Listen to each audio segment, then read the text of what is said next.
Le nouveau trail Honda NC 750X vient remplacer pour 2014 la version 700 sortie en 2012.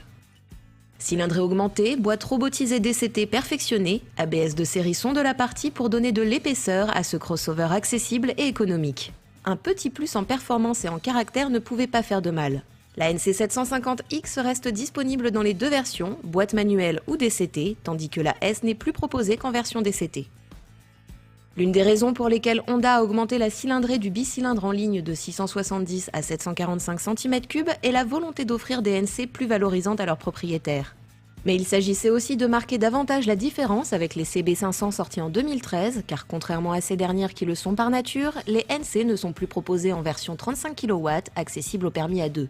Le pot d'échappement a subi plusieurs modifications internes afin de distiller une sonorité plus profonde qui reste cependant discrète.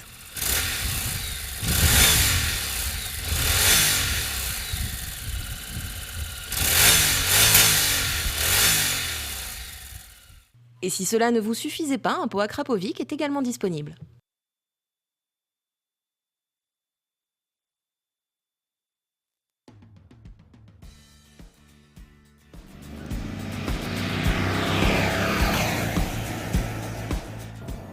Donc 75 cm3 de plus, ça veut dire 3 chevaux de puissance supplémentaire et 8 Nm de couple en plus.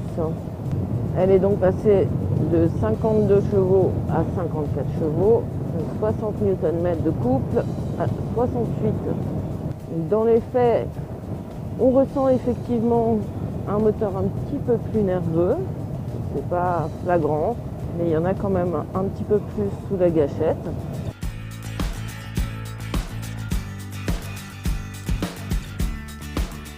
Le principe est toujours le même, 3 modes au choix au guidon droit, avec toujours la possibilité en automatique d'intervenir sur le passage des rapports grâce aux gâchettes plus et moins au guidon gauche.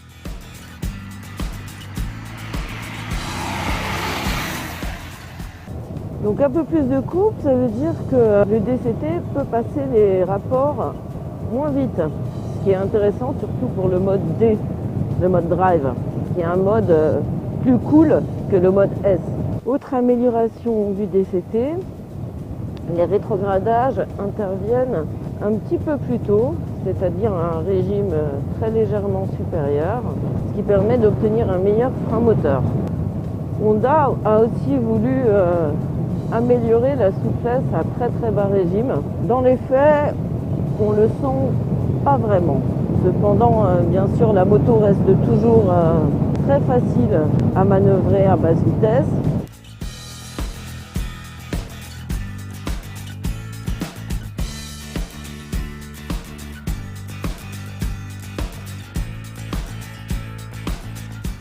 Toujours aussi évidente à prendre en main, ce trail ne pénalise pas trop les petits gabarits.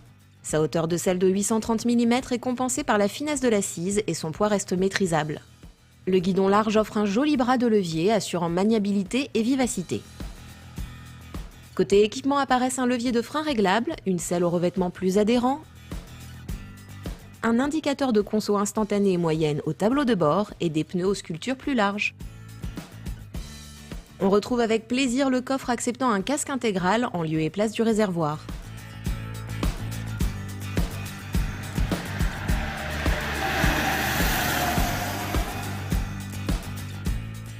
Sinon, la moto reste comme auparavant très facile et intuitive à conduire.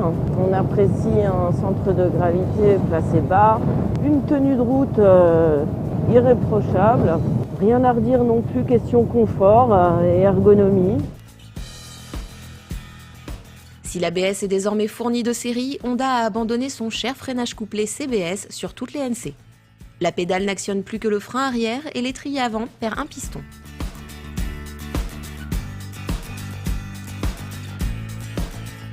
L'amortisseur gagnera à être durci si l'on veut hausser le rythme ou agile et saine, elle ne fait pas pâle figure. Bon, il n'y a guère que le frein avant qu'on aurait apprécié avec un petit peu plus de feeling. Les suspensions ne sont ni trop souples ni pas assez. On peut largement envisager de partir faire quelques centaines de kilomètres à son guidon. Si la NC700X offrait déjà une belle polyvalence, cette version 750 élargit encore son champ d'action en accroissant ses aptitudes routières et son confort d'utilisation. Une polyvalence accrue qu'il faudra payer 300 € de plus que la version précédente. À l'heure où une Yamaha MT-07 s'affiche à 5 690 €, certes sans ABS, la NC750X fait de moins en moins figure de moto économique.